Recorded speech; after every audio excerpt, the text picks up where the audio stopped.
Hello student. आज हम इस वीडियो में डिस्कस करेंगे ट्रेडिंग ऑफ सिक्योरिटीज़ के अंदर इक्विटी शेयर्स की ट्रेडिंग के बारे में। तो हम यहाँ समझेंगे कि इक्विटी शेयर्स में ट्रेड करने के क्या एडवांटेज होते हैं, क्या डिसएडवांटेज होते हैं, इक्विटी शेयर्स के क्या फीचर्स होते हैं, और साथ में ये भी देखेंगे कि ट्रेडिंग हम कैसे करते हैं, मैकेनिज्म क्या है इक्विटी शेयर्स में ट्रेड करने का। तो चलिए स्टार्ट करते हैं। देखिए, जब हम बात इक्विटी शेयर्स की करते हैं ना, तो इक्विटी शेयर्स को हम ऑर्डिनरी शेयर्स या कॉमन शेयर्स भी कहते हैं, जो कि रिप्रेजेंट करता है कंपनी के ओनरशिप को। तो अगर कोई भी इन्वेस्टर कंपनी का शेयर्स परचेज करना चाहता है तो हम उसे कहते हैं कि वो कंपनी का शेयर होल्डर हो गया, है ना। उसे ओनरशिप उस कंपनी की रिसीव हो गई, और जैसे ही वो उस कंपनी के शेयर्स को परचेज करता है उसे उस कंपनी के सारे कॉर्पोरेट बेनिफिट्स रिसीव हो जाते हैं, वो इंटाइटल हो जाता है उन सारे कॉर्पोरेट बेनिफिट्स को पाने के लिए। अब जैसे कि कॉर्पोरेट बेनिफिट्स का क्या मतलब होगा, जैसे डिविडेंड हो गया, उसको रिसीव करने का हक मिल जाता है, वोटिंग राइट्स का उसको हक मिल जाता है। तो ये सारे फ़ायदे होते हैं, जैसे ही वो शेयर्स को परचेज़ करता है उसको ये सारे फ़ायदे मिलने शुरू हो जाते हैं। अब अगर हम बात करें ट्रेडिंग ऑफ इक्विटी शेयर्स की, या इक्विटी शेयर्स को ट्रेड करना कि क्या है, इसका मतलब क्या होता है। Basically trading of equity shares का मतलब होता है इक्विटी शेयर्स को परचेज़ करना या सेल करना पर्टिकुलर किसी भी कंपनी के, जो कि स्टॉक एक्सचेंज में लिस्टेड होते हैं, और जो इस पर्पज़ से किया जाता है कि जो पर्सन है, इन्वेस्टर है या ट्रेडर है, जो भी है, वो प्रॉफिट को अर्न कर सके। ट्रेडिंग ऑन इक्विटी शेयर्स मतलब buying and purchasing of equity shares listed on stock exchange. Clear है।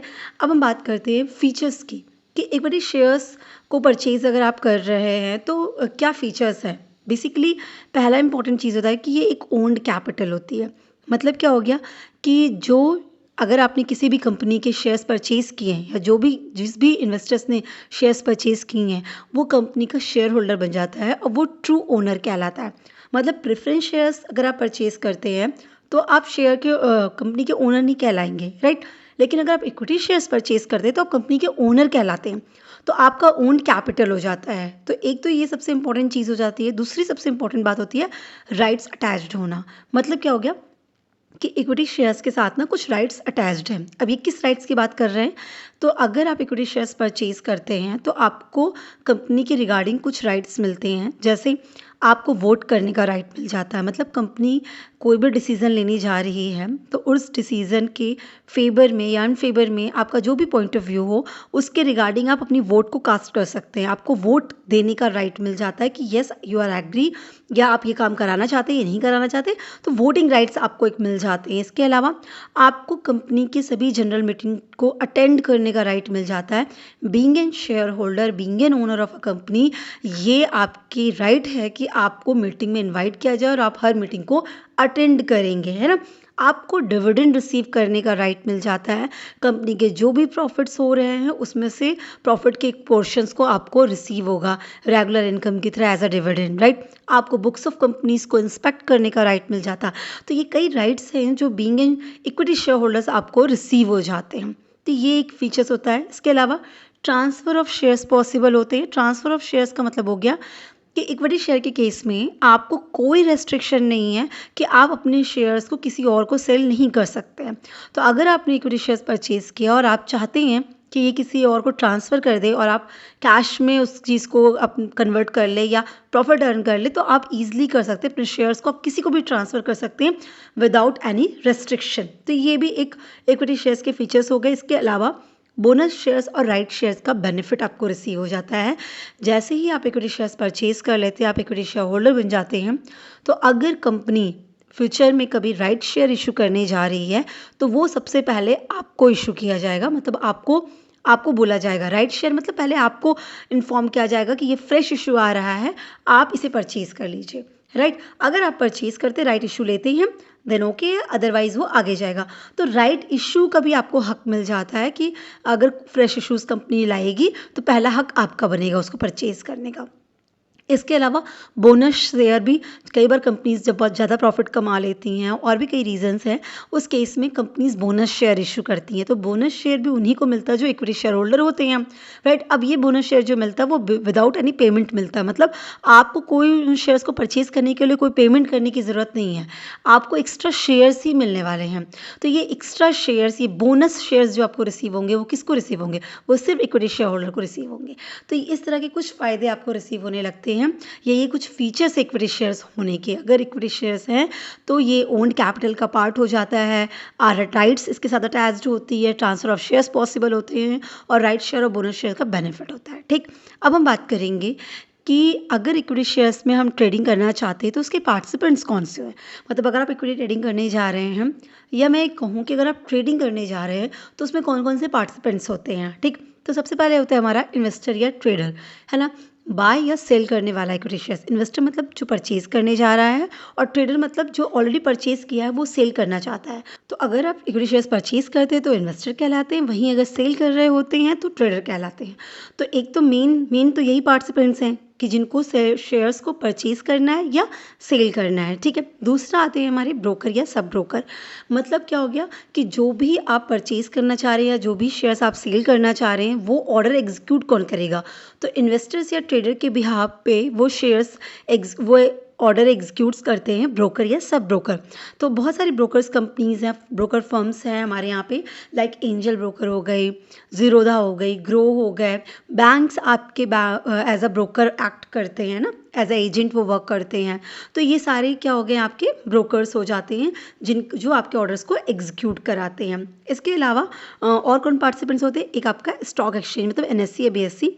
बेसिकली वो प्लेटफॉर्म प्रोवाइड करते हैं, ट्रेडिंग प्लेटफॉर्म, जहाँ पे आपको ये परचेज या सेल करना है ना, वो मार्केट जिसे हम कहते हैं, वो आपका एनएससी या बीएससी होता है। बिना इसके तो कुछ होगा ही नहीं। सो ये आपका हो गया प्लेटफॉर्म ऑफ ट्रेडिंग।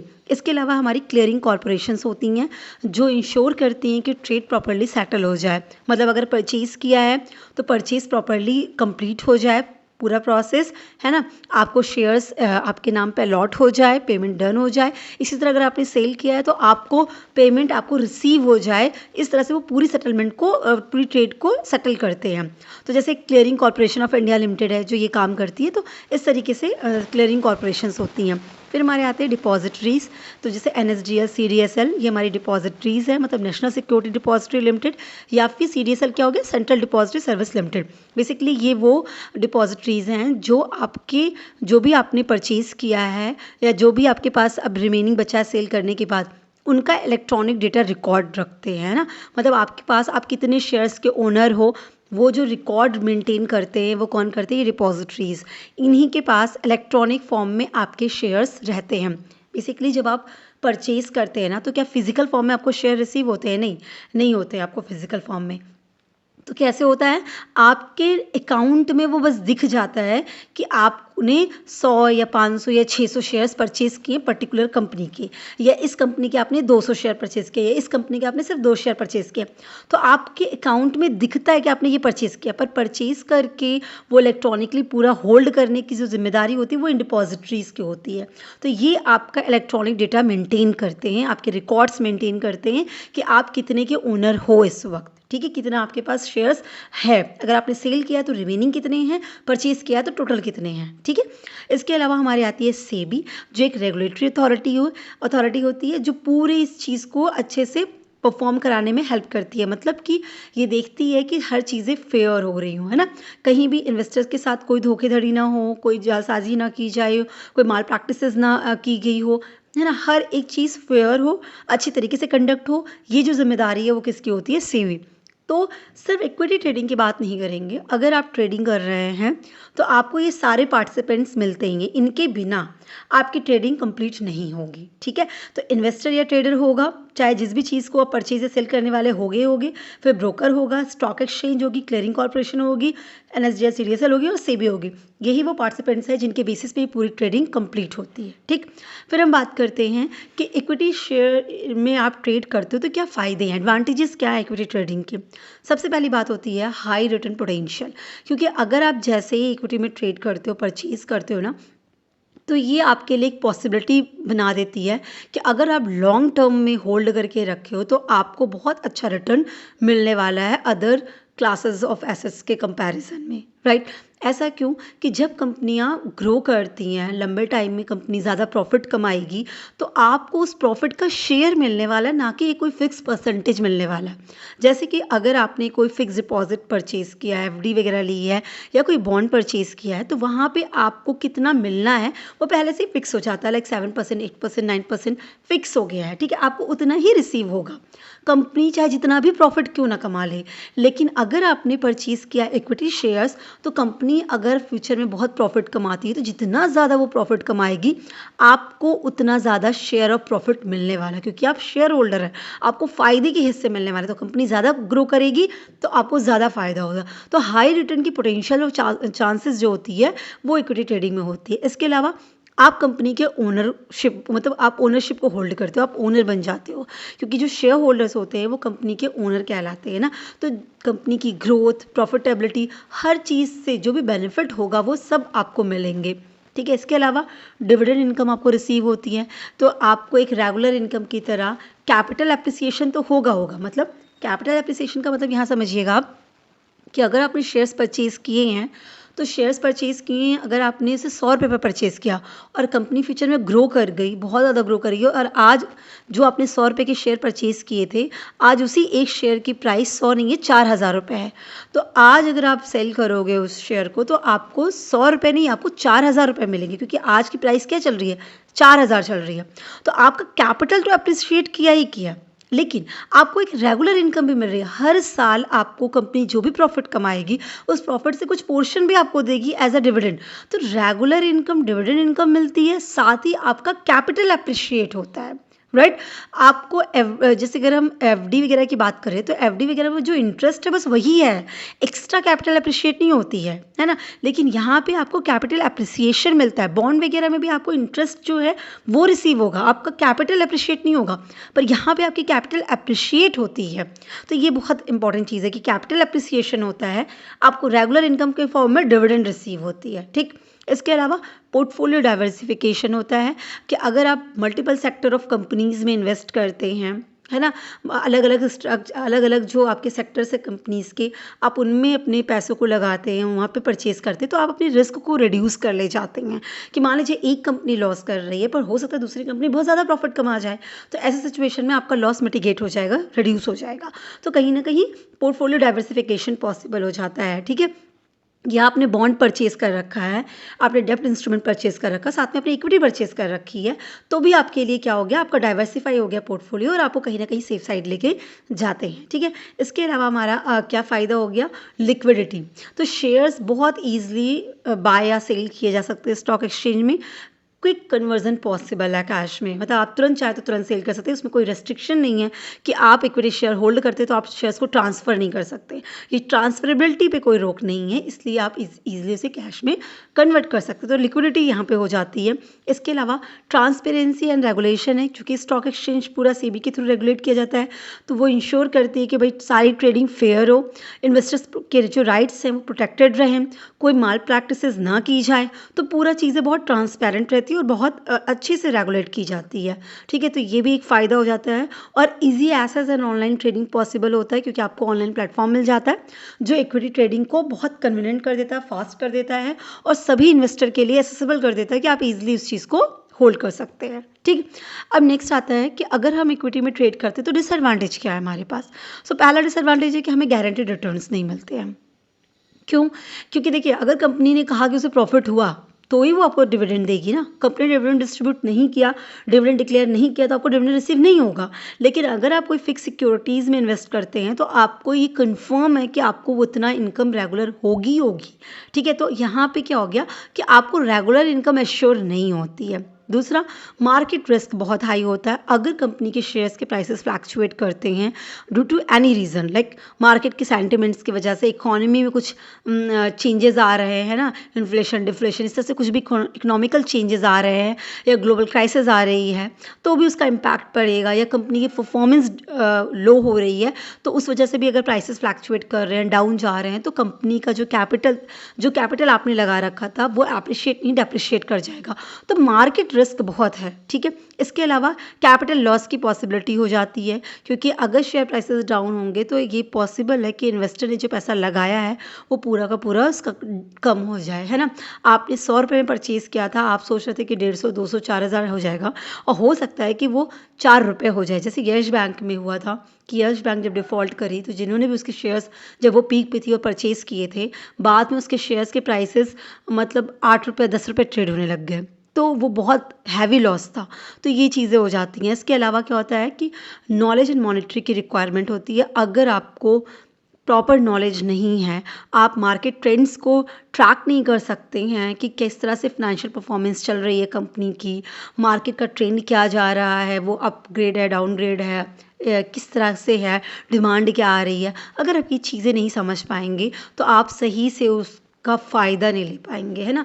तो वो एक नुकसान हो जाता है। तो इसीलिए ज़रूरी है कि अगर आपके पास नॉलेज और मॉनिटरिंग होनी चाहिए। अगर आप मतलब कांस्टेंट बेसिस पे उसको मॉनिटर नहीं कर पा रहे, ट्रैक नहीं कर पा रहे, तो भी आपको नुकसान हो जाएगा। तो ये सारे हमारे पास डिसएडवांटेज आते हैं। अब हम बात करेंगे मैकेनिज्म ऑफ इक्विटी ट्रेडिंग की, कि मान लीजिए ये तो क्लियर हो गया कि इक्विटी क्या होती है, इक्विटी में ट्रेड करने के क्या फीचर्स होते हैं, फिर उसके बाद आपके एडवांटेज डिसएडवांटेज क्या होते हैं, ये सब क्लियर हो गया। अब मुझे ट्रेड करना है, ठीक है, तो मैं कैसे करूँ, प्रोसेस क्या है उसका, मैकेनिज्म क्या है। तो मैकेनिज्म ऑफ इक्विटी ट्रेडिंग का मतलब होता है वो प्रोसेस जिसके थ्रू हम इक्विटी शेयर्स को परचेज या सेल करने वाले हैं स्टॉक एक्सचेंज से, ठीक है। अब हमको पता है कि इसमें इस पूरे प्रोसेस में investors, brokers, exchange, regulatory body सभी इन्वॉल्व होती हैं, जिससे कि हमारी पूरी ट्रेडिंग जो होने वाली है, जो ट्रेड होने वाला है, वो सेफली हो, ट्रांसपेरेंट हो और इफिशिएंटली इफेक्टिवली हो सके, राइट। तो इसके लिए सारी जो पार्टिसिपेंट्स हमने बताया वो सारे इसमें इन्वॉल्व रहते हैं। तो अब बात करते हैं प्रोसीजर की कि करेंगे कैसे। तो सबसे पहला स्टेप हमारा होता है ओपनिंग ऑफ अकाउंट। तो जो भी ट्रेडिंग करने जा रहा है, वो इन्वेस्टर हो या फिर जो भी है, अगर आप ट्रेडर तो ऑलरेडी आपने परचेज करके रखा है, तभी आप सेल करने जा रहे हैं तो आपका ऑलरेडी अकाउंट होगा। पर अगर आप फर्स्ट टाइम परचेज करना चाह रहे हैं, आप इन्वेस्टर बन रहे हैं, तो आपका क्या होना चाहिए, कुछ अकाउंट्स होने चाहिए। एक हमारा ट्रेडिंग अकाउंट होता है, वो होना चाहिए जो कि आपके रजिस्टर्ड स्टॉक ब्रोकर के पास होगा, जिसके थ्रू आप अपने ऑर्डर को प्लेस करने वाले हो कि भाई मुझे बाय करना है या मुझे सेल करना है, ठीक। अब रजिस्टर्ड स्टॉक ब्रोकर मतलब ये रजिस्टर्ड होने चाहिए सेबी में कि हाँ भाई ये हैं ब्रोकर्स की लिस्ट आती है, जैसे मैंने बताया ना कि एंजल ब्रोकर है, जीरोधा वगैरह है, बैंक्स आपके ब्रोकर्स होती हैं और बहुत सारी ब्रोकरिंग फर्म हैं जो ये काम करती हैं। तो आपको उनके पास पहले अपने आप को रजिस्टर करके अपना अकाउंट ओपन कराना पड़ता है कि भाई मैं ऑनलाइन ट्रेडिंग करना चाहता हूँ। तो ट्रेडिंग अकाउंट आपका एक ओपन हो जाएगा आपके ब्रोकर के पास, ठीक है। उसके लिए वो ब्रोकरेज चार्ज करती हैं, आपसे कमीशंस लेती हैं, ठीक है। तो पहला ट्रेडिंग अकाउंट ओपन होता है। दूसरा हमारा डीमैट अकाउंट ओपन होना जरूरी है। डीमैट मतलब डिमेटलाइज अकाउंट जो होता है आपका, बेसिकली डीमैट अकाउंट मतलब क्या हो गया कि आपका जो भी शेयर्स या जो भी चीज़ें आप परचेज करने वाले हो वो कहाँ रखा जाएगा, अकाउंट मतलब वो रखा कहाँ जाएगा, ठीक है, वो प्लेस। तो डीमैट अकाउंट वो ऑनलाइन रिकॉर्ड मेंटेन करने की प्लेस हो गई। जो डिपॉजिटरी पार्टिसिपेंट्स होते हैं वो उसे रखते हैं। तो जितने भी शेयर्स आपने होल्ड किए हैं इलेक्ट्रॉनिक फॉर्म में, उसको कौन रिकॉर्ड मेंटेन करेगा, आपके डिपॉजिटरी पार्टिसिपेंट्स, जैसे NSDL हो गई, CDSL हो गई ना, ये मेंटेन करेंगे। तो एक आपका यहाँ पर डीमैट अकाउंट ओपन करना ज़रूरी होता है। फिर आपका बैंक अकाउंट होना चाहिए, तो सभी के होते ही हैं, क्योंकि जब आपको पैसे ट्रांसफ़र करने होंगे, आपने बोला कि मुझे ऑर्डर परचेज़ करना है या मुझे सेल करना है, तो भाई पैसे का या तो पैसा मिलेगा या पैसा आपको देना पड़ेगा उतना। तो उसके लिए पैसे कहाँ से जाएंगे ब्रोकर के पास, तो आपके बैंक अकाउंट से ही जाएंगे ना। तो आपका बैंक अकाउंट होना चाहिए। तो एक तो ट्रेडिंग अकाउंट हो गया जिससे आप बाय और सेल को आप एग्जीक्यूट करने वाले हो। डीमैट अकाउंट जिसमें आप इलेक्ट्रॉनिकली अपने डेटा को मेंटेन करोगे कि भाई मेरा इतना होल्ड हो गया, इतने शेयर्स हैं, इतने नहीं है, सब कुछ जो पूरा मेंटेन रहेगा, वो डीमैट अकाउंट होगा। और बैंक अकाउंट जैसे पैसे ट्रांसफर होंगे, पैसे रिसीव होंगे, ठीक। तो पहले तो अकाउंट ओपन होगा। फिर आप क्या करेंगे नेक्स्ट, अब आप अपना ऑर्डर प्लेस करने वाले हैं। तो इन्वेस्टर को क्या करना होता है, जो भी ब्रोकर है उसको इंस्ट्रक्ट करना होता है कि भाई वो पर्टिकुलर कंपनी के शेयर्स को इतना परचेज करना चाहता है या इतना सेल करना चाहता है, ठीक है। उस ट्रेडिंग प्लेटफॉर्म का यूज़ करते BSE NSE जहाँ पे भी आप उसका यूज़ करते हुए आप क्या करोगे, आप अपने ब्रोकर को एडवाइस करोगे, इंस्ट्रक्ट करोगे कि मुझे ये परचेज करना है। तो बाय ऑर्डर करोगे अगर आप शेयर्स परचेज करना चाहते हो, सेल ऑर्डर एग्जीक्यूट करोगे अगर आप सेल करना चाहते हो। अब ऑर्डर जो आप करोगे ना, वो लिमिट ऑर्डर भी हो सकता है, मार्केट ऑर्डर भी हो सकता है। अब लिमिट ऑर्डर या मार्केट ऑर्डर क्या होता है, इन शॉर्ट में समझा देती हूँ। बेसिकली जब अगर आप मार्केट ऑर्डर करते हो कि मतलब आपने परचेज़ करने के लिए कहा या सेल करने के लिए दिया, सेल ऑर्डर किया या बाय ऑर्डर किया और आप मार्केट ऑर्डर कर रहे हो, इसका मतलब ये हो गया कि आप कह रहे हो जो भी करंट में मार्केट प्राइस चल रहा हो उस पर्टिकुलर कंपनी के शेयर्स का, आपको इमीडिएट उसे परचेज़ कर लेना है या इमीडिएट उसे सेल कर देना है। ठीक है? तो मतलब आप उससे उस मार्केट प्राइस पे ही करना चाहते हो। तो यहाँ पे क्या होता है, यहाँ पे आप प्रायोरिटी करते हो स्पीड को कि इमीडिएट ट्रांज़ैक्शन होनी चाहिए ओवर अ प्राइस, कि नहीं मुझे इतना मिल जाना चाहिए। जैसे आपने बोला कि मुझे इस पर्टिकुलर कंपनी के शेयर परचेज़ करने हैं, दैट्स इट, है ना? आपने मार्केट ऑर्डर पे बाय ऑर्डर लगा दिया। तो अब आपका जो ब्रोकर है उस पर्टिकुलर कंपनी के शेयर्स को तुरंत परचेज़ करके आपको दे देगा, जो भी प्राइस चल रही है उस पे। लेकिन अगर आपने लिमिट ऑर्डर लगा दिया, मतलब अगर आपने कह दिया कि मुझे इस कंपनी के शेयर्स को परचेज़ करना है इस प्राइस पे, एक प्राइस स्पेसिफिक कर दी, तो अब ऐसी सिचुएशन में आपका ऑर्डर तब तक एग्जीक्यूट नहीं होगा जब तक उस कंपनी के शेयर्स की प्राइस उतनी ना पहुंच जाए। अब वो 24 आवर्स के लिए ही होता है, ठीक है? उसके बाद नेक्स्ट डे के लिए आपको नेक्स्ट टाइम फिर से लगाना पड़ेगा। मतलब जितना टाइम मार्केट ओपन रहता है बस उतने टाइम के लिए वो ऑर्डर वो माना जाता है। तो लिमिट ऑर्डर अगर आप लगा देते हो तो स्पेसिफिक प्राइस हो जाती है। अब ऐसी सिचुएशन में क्या हो गया, आप स्पीड पे नहीं, आप प्राइस पे फोकस कर रहे हो। तो डिपेंडिंग बीइंग एन इन्वेस्टर कि उन्होंने कैसा ऑर्डर प्लेस किया, बाय ऑर्डर या सेल दिया है, तो लिमिट ऑर्डर दिया है कि मार्केट ऑर्डर दिया है। यहाँ तक बात क्लियर हो गई। फिर आपने ऑर्डर प्लेस कर दिया, फिर क्या होगा, ऑर्डर की रूटिंग होगी स्टॉक एक्सचेंज में। मतलब क्या हो गया यहाँ पे कि जो आपका ब्रोकर है वो इलेक्ट्रॉनिकली क्या करेगा, स्टॉक एक्सचेंज में एनएससी या बीएससी जहाँ पर भी आपके ऑर्डर को रूट करेगा। क्या करेगा, मतलब कि वो देखेगा कि जो भी आपने ऑर्डर दिया है, लिमिट ऑर्डर या मार्केट ऑर्डर लगा के जो भी दिया है, वो मैच करने के लिए कोशिश करेगा कि भाई इस तरह से, मतलब अगर आपने टाइम प्रायोरिटी दी है तो आपने मार्केट ऑर्डर दिया होगा, आपने प्राइस प्रायोरिटी दी है तो आपने लिमिट ऑर्डर दिया होगा। तो चाहे आपने लिमिट ऑर्डर दिया है चाहे आपने मार्केट ऑर्डर दिया, उसके बेसिस पे वो आप एक्सचेंज में जो बेस्ट एनएससी बेसिस जहाँ पे भी आपका प्लेटफॉर्म होगा वहाँ पे वो चेक करेगी भाई आपके लिए एग्जीक्यूट करने के लिए वो मैचिंग आ रही है या नहीं आ रही है। तो वो पूरा रूट करेगी उस चीज़ को, फिर क्या करेगी, ऑर्डर मैच करेगी और ट्रेड को एग्जीक्यूट कराएगी। तो मतलब क्या हो गया यहाँ पे कि जैसे ही आपका ऑर्डर मैच हो जाएगा, मतलब आपने अगर कोई स्पेसिफिक प्राइस मेंशन कर दी थी और उसी प्राइस पे कोई सेल कर रहा था तो आपका ऑर्डर मैच हो गया। तो जैसे ही ऑर्डर मैच होगा आपका ट्रेड एग्जीक्यूट हो जाएगा इंस्टेंटली, ठीक है? अगर आपने मार्केट प्राइस पे लगाया था तो जैसे ही आपने ऑर्डर दिया और इन्वेस्टर्स ने, अरे ब्रोकर ने उसको तुरंत वो किया कि ठीक है आप रूटिंग कर रहे हो, आपको मुझे ये परचेज़ करना है इसी जो भी मार्केट प्राइस चल रहा। तो जैसे ही जो भी सेलर उसको दिखा उसने ऑर्डर ले लिया, उससे परचेज़ कर लिया। तो तुरंत क्या हो गया, आपका ऑर्डर मैच हो गया और एग्जीक्यूट हो गया। तो जैसे ही ऑर्डर एग्जीक्यूट हो गया दोनों जी पार्टी को कन्फर्मेशन रिसीव हो जाता है, लाइक एक कॉन्ट्रैक्ट नोट रिसीव हो जाता है जो रिटन एक्नॉलेजमेंट होता है कि भाई आपकी ट्रेड कंडक्ट हो गई है, ठीक है? ट्रेड कंडक्ट हो गई इन द सेंस क्या कि वहाँ पे डिटेल होगी कि भाई आपको आपका जो क्लाइंट कोड होता है ना, यूनिक क्लाइंट कोड होता है, वो मेंशन रहेगा। कंपनी के शेयर्स कितने परचेज़ किए, किस किस प्राइस पे परचेज़ किए, नंबर ऑफ़ शेयर्स क्या है, वो पूरी डिटेल्स वहाँ पे उसमें मेंशन रहती है। तो ये आपको ये ऑर्डर ये रिसीव हो जाता है। तो बेसिकली आपको कन्फर्मेशन रिसीव हो जाएगी बोथ द पार्टीज़ को कि जिन्होंने सेल किया या जिन्होंने परचेज़ किया कि आपका ऑर्डर एग्जीक्यूट हो गया है, ठीक है? अब ऑर्डर एग्जीक्यूट हो गया मतलब आपको बायर थे तो आपको सेलर मिल गया, सेलर थे तो आपको बायर मिल गया। डन यहाँ पे। फिर क्या होगा, फिर क्लियरिंग प्रोसेस आता है। क्लियरिंग प्रोसेस मतलब क्या हो गया, जो एक्सचेंज के क्लियरिंग कॉर्पोरेशंस होते हैं, जैसे एनएससी के लिए एनएससी सीसीएल है ना, national securities clearing corporation limited. तो क्लियरिंग कॉर्पोरेशन बेसिकली ये क्या करेंगे, सेटलमेंट करेंगे कि सेटलमेंट क्या करेंगे कि वो देखेंगे कि भाई ऑब्लिगेशन जो है वो पूरी हो। मतलब अगर बायर है तो बायर ने पैसा पेमेंट कर दिया, भाई ऑर्डर मैच कर गया, अब आपको परचेज करने के लिए शेयर्स दे दिए जा रहे हैं तो अब आप पेमेंट कर दीजिए। तो buyer must pay the money और seller must receive the money and deliver the share. तो जो सेलर है उसको शेयर्स डिलीवर कर देने होंगे, ठीक है, और बायर को पेमेंट कर देना होगा। तो जो ऑब्लिगेशन जिसकी बनती है वो ऑब्लिगेशन कंप्लीट होनी चाहिए। तो यहाँ पे ये जो क्लियरिंग हाउसेज होती हैं, क्लियरिंग कॉर्पोरेशन होती हैं, वो ये इंश्योर करती हैं कि कोई भी काउंटर पार्टी रिस्क ना रह जाए, ठीक है। तो पूरा सेटलमेंट करती हैं। अब ये काउंटर पार्टी रिस्क का मतलब क्या हो गया, काउंटर पार्टी रिस्क का मतलब इन शॉर्ट में बताऊं, सेटलमेंट रिस्क कहते हैं। मतलब जो बायर है अगर उसने पेमेंट नहीं किया या सेलर ने शेयर्स को डिलीवर नहीं किया, मतलब आपकी जो ऑब्लिगेशन थी आपने उसे पूरी नहीं की। आपने परचेज किया था तो आपको पेमेंट करना था, आपने सेल किया है तो आपको शेयर्स देने थे। अगर आपने दोनों काम नहीं किए, दोनों काम में से कोई भी काम किसी ने नहीं किया, तो उसी को कहते हैं काउंटर पार्टी रिस्क। तो ये चीज़ ना होनी पाए, भाई मैंने तो पेमेंट कर दी पर सेलर डिलीवर ही नहीं कर रहा शेयर, या मैंने शेयर्स डिलीवर कर दिया और बायर पेमेंट ही नहीं कर रहा है, तो ये रिस्क हो गया ना, सेटलमेंट रिस्क हो गया ना। तो ये जो हमारी क्लियरिंग कॉर्पोरेशंस होती है वो बीइंग एन गारंटर वर्क करती हैं बायर एंड सेलर के बीच में और इंश्योर करती हैं कि बायर जो है अपना पूरा पेमेंट कर दे और सेलर वो जो भी शेयर्स हैं उसको वो डिलीवर कर दे। इस हिसाब से ये लोग अपना हमेशा पूरा सेटलमेंट करते थे। क्लियरिंग कॉर्पोरेशन का काम होता है। तो यहाँ पे हमारी क्लियरिंग प्रोसेस कंप्लीट हो जाती है।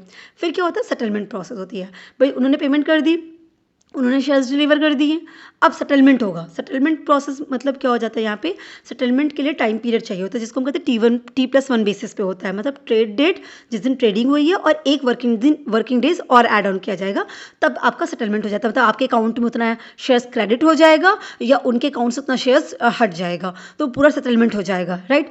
अब ये जो है जनवरी 2023 से इफेक्टिव हुआ है। उसके पहले T+2 डेज होते थे। T+2 मतलब ट्रेड डे प्लस 2 दिन वर्किंग डेज। अगर बीच में सैटरडे संडे आ गया या जो वर्किंग डेज नहीं है वो आ गए तो फिर आपके लिए वो चीज़ एक्सटेंड हो जाती थी। तो वर्किंग डेज इसीलिए मैटर करता है। तो अभी क्या हो गया, T+1 हो गया, पहले T+2 हुआ करता था।